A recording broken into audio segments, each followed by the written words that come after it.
and welcome to an episode of Steam Forward. As you can see, I'm under the bonnet of the SLK today. That's because I have a little bit of an issue with this car. However, since then, I've had a little bit of a problem with my fan. Basically, I haven't had any issue with it before, but basically now it's not turning on at all.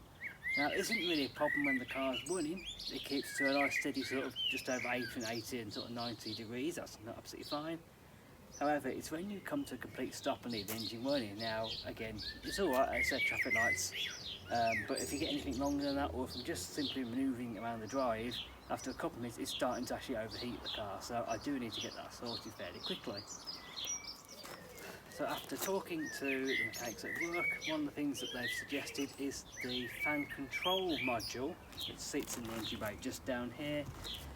It's probably going to be a fault. Now, I did look at buying a new one of these, however they cost well over £200 plus that, so you're going to be looking at £250. So me being me, I thought, well, the car only cost me £500, you're saying a little bit like that costs potentially half of the car. Yeah, go figure. So I've been on eBay and decided to get a second-hand one. Now, there were a few different versions of this one that I sort of saw out there. So what I basically did was took a picture of it, and there's all different markings and numbers on the front of it, and I'll put a picture in just to show you. So I went for one that is exactly the same, and it's arrived today, and I'm quite excited, so I want to get it trying fit it so hopefully then the car gets sorted.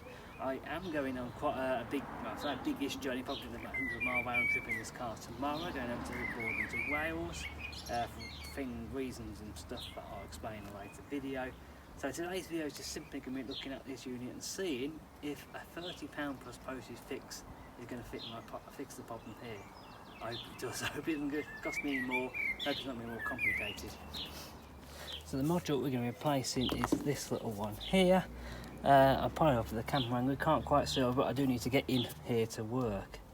So all it is a bolt at the top, a bolt at the bottom, and then obviously the little connector with all the wiring at the bottom. So I'm just going to go and remove that.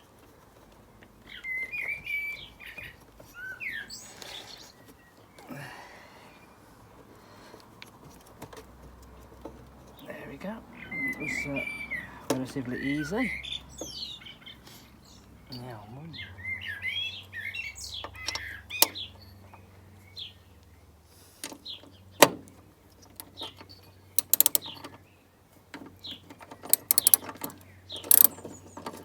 about as easy enough for it is going to be. Loosen these up. Yeah, a little bit of trouble seeing the bottom one. There we go. Don't worry, I won't go through all this, I will skip ahead.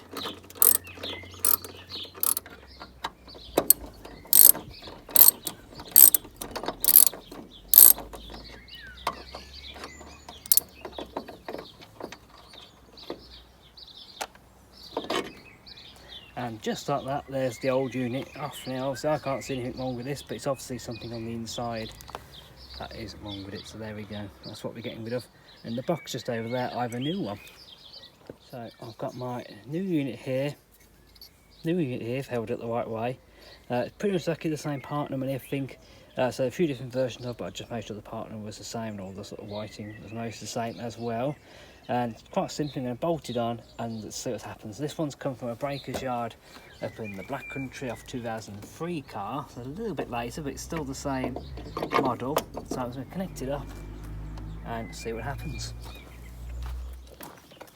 So there is our new part here. There's our old one just over there. So now I suppose anything to do, it's all bolted in, all connected up, the only thing to do is just to go and see if it actually works. So it's been a couple of days now since I fitted the new control unit, and after it there has been an improvement. Before the car was actually going up in temperature when it was stationary, going up to sort of 100, and then the coolant light would come on. Now, from what I can gather on the handbook, when the coolant light comes on, that means you're either lower coolant, or if you've got a car with air conditioning, which this one is, it basically means that you've got a problem with the fan system. So hence why I've gone and placed it. Now, I didn't really do much at the time when I filmed this because of what the wheel test is actually going to be going out there and seeing what this car does when it's out on the road. And so yesterday I went over to Wales. It was about 120-mile round trip for reasons I will go into at a later date. And actually it was absolutely fine. It seemed to be getting a little bit warm. It seemed to go out at 90ish when I was sat in stationary traffic. Normally it's about sort of 80, maybe just over, depending on what I'm doing. I'm driving around. But actually it seemed to be okay. The call light didn't come on. It was coming after a few minutes of being stationary before, whereas now I was sat in traffic. I drove through the middle of Hereford yesterday, and I sat at lunchtime, which is always interesting with traffic. And actually the car didn't overheat. It seemed to be going up to a certain temperature, and then that's it. It wouldn't go any higher. So still a few little things that I might do to this car just to get that checked out, so that's normal. But as long as the car's not actually causing an overheating problem, I'm alright at that at the moment. I don't know, let me know your thoughts. If you've had this issue with your car or a similar issue, maybe let me know and just see what you guys do to get any sort of help. I would appreciate it. I'm not the most mechanically minded person. I'm not at all mechanically trained. I don't work in, as a mechanic at a garage or anything. So any help or support would be much appreciated. Another issue I found when driving this car is that there's also, it seems to be, you go above sort of 3,000 revs and it just feels a little bit flat.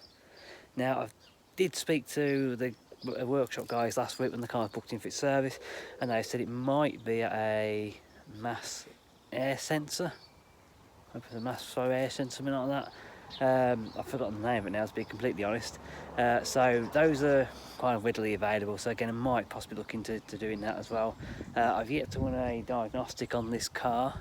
I've got a basic code reader, so I might possibly look at running that and see if that tells me anything as well before I do go buying anything. So that might be another little video for another day. But yeah, as far as I'm concerned, I don't know what he's doing. What are you two doing? But anyway, as far as I'm concerned for this video, I think I've pretty much sorted the issue, sort of. So the car was absolutely fine yesterday. It can get a little bit warm with stationary traffic, but it didn't seem to be getting too warm, that makes sense. So anyway, I will leave it there for now. So any comments would be really helpful, really. So leave any answers, any help in the comments below. If you'd like the video, make sure you pop a like on the video. And as ever, if you want to see more from me, more from the SLK, more from that SLK and also the B-Class, please do make sure you subscribe to the channel to make sure you see more upcoming videos. So it's goodbye from me and goodbye from the SLK, and I'll see you next time.